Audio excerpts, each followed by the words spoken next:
Da er vi klare for avreisen til Rudskogen. Dette blir jo siste gatebil for oss. Det er jo racefestival på Rudskogen. Det er jo helt sinnssykt rått. Værmeldingen er virkelig med oss. Hovedtreffet så var det dessverre mye regn. Men nå viser det bare sol og oppholds, så det her blir helt kanon. Bilen er bra. Vi har gjort noe justeringer. Vi har justert litt på wastegate, så vi håper litt mer tur på trøkk. Og så har vi satt på stabstag foran. Se om det kan bli litt mer snappy i overgangene. Så Rudskogen er jo perfekt å teste på, for det er så mye frikjøring. Og så er det jo Breisladden da, som vi selvfølgelig skal prøve å vinne. Så det blir moro. Da er vi klare. Ingenting å være oss for. Da skal du se resultatet kommer så gjør det godkart. Dessverre kjører. Ikke for varmt. Det er jo spennende å se hva som det er ikke sånn at du ikke kjører Formel 1, så får du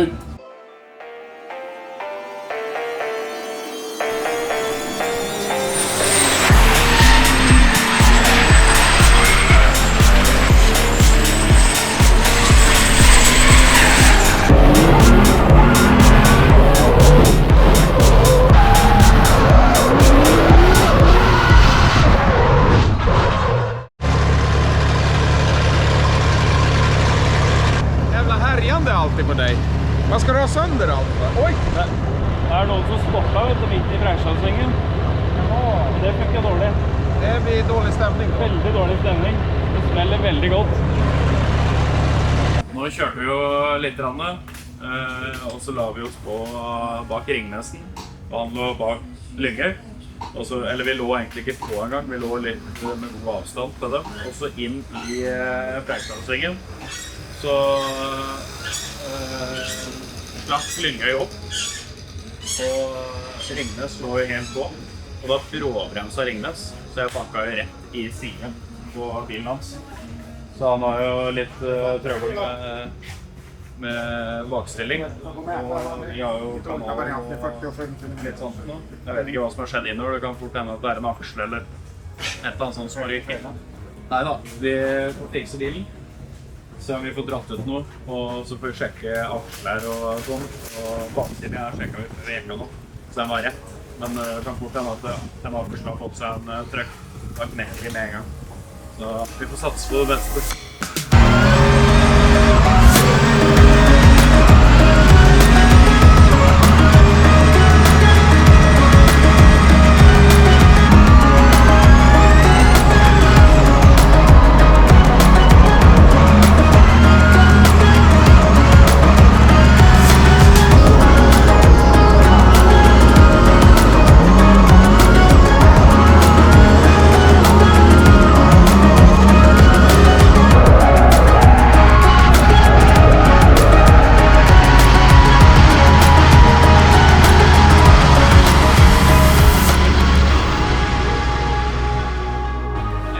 Bare kjørt og kjørt egentlig.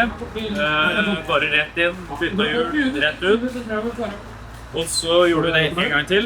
Og når jeg kom ut da, og hadde varmet opp bakhjulet, så strattet seg ned angst. Så servoen har blitt overopphetet, virker det som. Det var så varm at jeg ikke kunne ta på. Jeg prøvde å starte servoen på nytt, og da startet den, så fikk jeg et bra trettsladd, og så kjørte inn i depot, og funket ikke det helt når jeg kjørte inn i depot. Så vi litt av meg på gang, og så begynte jeg å leve på det. Så er det nok sikkert blitt alt for varm. Så vi får håpe at ingen har gått i stykker. Satser på at det funker. Så kjøringen for i dag er jo ferdig, det er bare Breisladden igjen. Jeg står og vurderer om vi skal kjøre den eller ikke. Vi får ta en liten avstemning her. Det blir vel sikkert at vi prøver, men da ryker vi sikkert servo midt i Breisladden med min flaks. Tror du ikke det, Borgeren? Jo, han er enda det. Nei, vi gir et forsøk. Ja, så er det.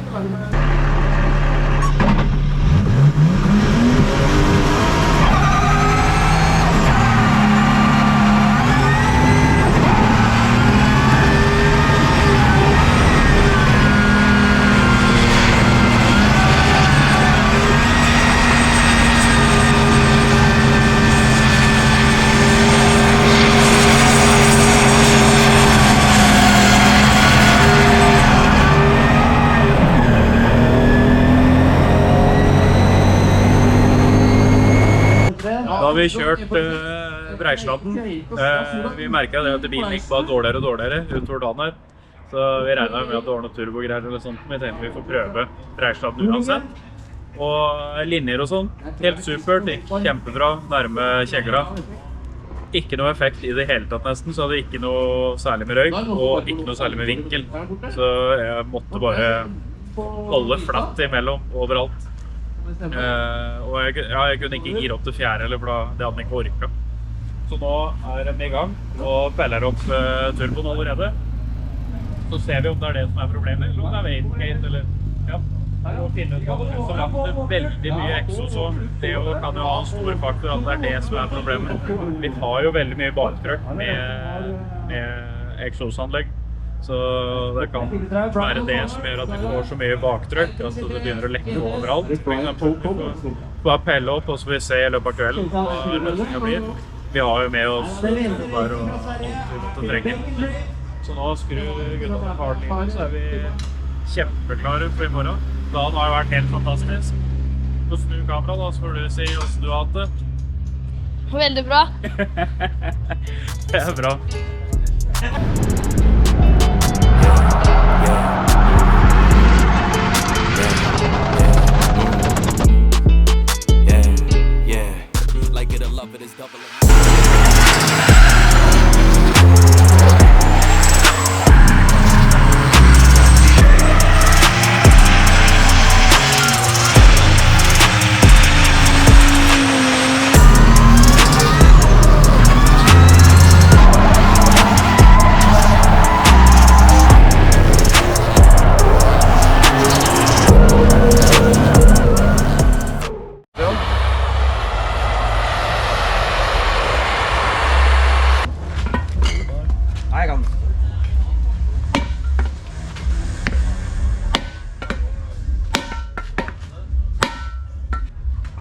Med treplanker mellom oss.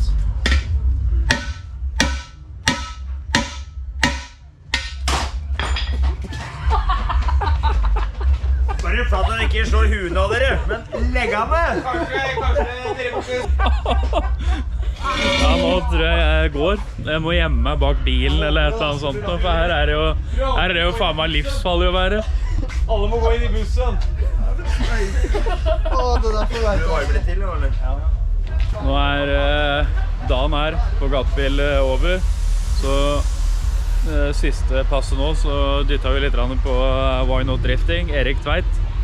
Så vi har jo lenge håpet på at vi får kjørt litt sammen, så det var knallmoro. Så det var ikke lenge, det var jo bare noen par svinger, men det er kult uansett. Så nå er det full boltsjekk, så guttene er gått i gang allerede. Borgeren på exhaust-manifolden nå. Ja. Er det noen løse skruer, eller? Har ikke tenkt meg enda. Nei, du får stramme det litt godt da. Jeg må gjøre det. Ja, det blir bra. Og som dere så er fatter i gang å rette felgen. Jeg kjører jo så lav profil på, smale dekk foran. Så da er det fort at vi tar felgen borti den andre bilen. Så det ble jo felg mot felg. Så da ble det litt bulker. Men fatter er jo godt i gang med varme og banking. Men selv om det er litt skummelt å være rundt her, så går det vel bra vei. Det er mange som lurer på hvordan det er å skru på diesel Mercedes. Det er fint, det.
helgen her på Gatebil over. Det har vært en fantastisk helg og veldig mye kjøring. Vi har jo slitt litt om at bilen ikke har gått bra nok. Det fikk vi løst nå den siste dagen. Så i dag så har vi jo kjørt 3 ganger. Det var jo 3 ganger etter hverandre. Så her var det bare rett ut, spinne opp hjula, rett inn, bytte hjul og rett ut igjen. Alle 3 gangene. Så bilen ble jo sinnssykt varm. Ja, nå er det jo NM. Reiser jo til på torsdag, så det er jo en del vi må gjøre med tette eksoslekkasjer og sånt nå. Nå ladet han konstant 4 bar i dag, rett opp på 4 bar med en gang, så den var kjempefin å kjøre egentlig i forhold til den har vært resten av helgen, så det var veldig moro. Utenom det så funker det veldig bra med de justeringene vi har gjort i forstilling og sånt. Det er fortsatt noen småting vi skal gjøre nå før NM, men utenom det så er vi kjempefornøyd. Det har vært en helt fantastisk bra helg. Mange som har vært innom og kjøpt klær, og det setter vi også veldig stor pris på. Og dere som har stått og skrudd har jo stått på veldig bra, det er jeg evig takknemlig for. Og så må jeg samtidig takke sponsorer og samarbeidspartner. Uten dere så hadde det ikke vært mulig. Hjertelig tusen takk.